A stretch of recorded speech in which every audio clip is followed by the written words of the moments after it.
that say that Labor built super. They built it. They always protect it. They love to talk about Paul Keating, as the king of super. Labor are kings of super. The problem is that's all until you've got too much of it. Then they want to come after your money.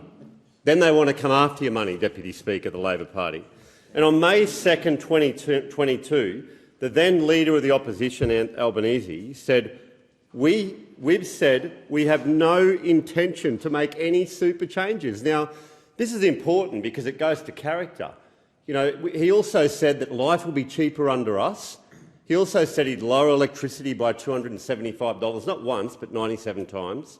He'd also said at the Labor campaign launch in 2022 that will lower mortgages. We've only had 12 interest rate rises since then.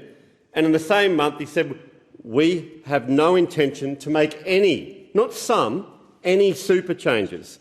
And yet earlier this year, less than 12 months after making that promise, the Prime Minister and the Treasurer have announced that the very changes to super they said they wouldn't make, they're now making. And they're not just increasing taxes a little bit, but they're doubling the tax rate if you've got too much money in super. That's the reality of it. That is what they're doing. And the facts is that a 20-year-old today, my son's 20 right now, my oldest son, earning an average wage throughout their life will have a superannuation balance higher than $3 million when they're in their late 60s, meaning they will be hit hard by the doubling of Labor's superannuation taxes. That's a fact. And Labor, once again, today, is trying to pull a con job on the Australian people. It's simply misleading to imply that this is a tax for the top end of town and that it won't affect young people in their late teens or early 20s today, because we all know $1 today is not the same as what it'll be worth in 10, 15, 20 years' time, 30 years' time, and this policy is not indexed. And the previous coalition member rightfully said that this tax is a tax on unrealised capital gains. So you don't even have to sell.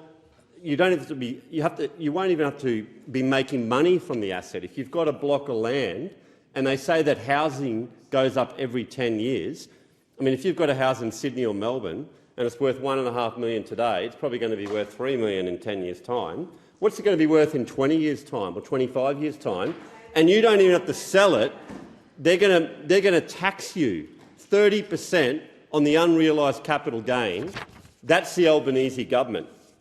They go on about super. The member opposites talk about young people.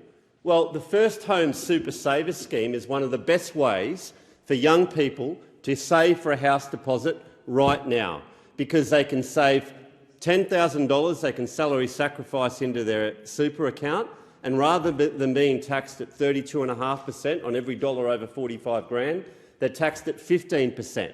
The First Home Super Savers Scheme, the previous coalition government put in place. It's a great scheme for young people. All members should be telling young people about it.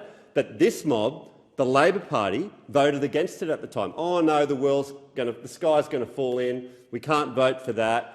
They've left it in place, but the First Home Super Saver Scheme. Go to the front of my website, lukehowarth.com.au. First thing, icon there, First Home Super Saver Scheme. You can do it if you're in a Labor member's seat as well. Check out lukehowarth.com.au. If you haven't bought a house, get into the First Home Super Saver Scheme, particularly for young people living at home. Salary sacrifice into your super, get your deposit together, then take advantage of the coalition's First Home Guarantee, where you can get into the housing market with a 5% deposit and we'll pay the mortgage insurance.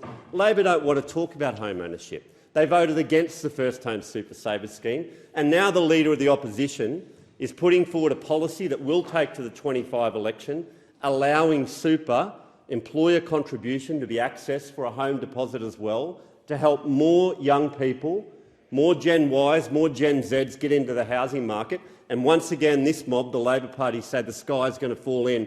The reality is it's not, because most people will stay in a house every 10 years. They sell the house as a capital gain. They put the deposit back in and a share of the capital gain. This mob is the Chicken Little mob, not us. Not us. And the Albanese government needs to learn to keep their election promises, because this is nothing short than another broken Labor promise.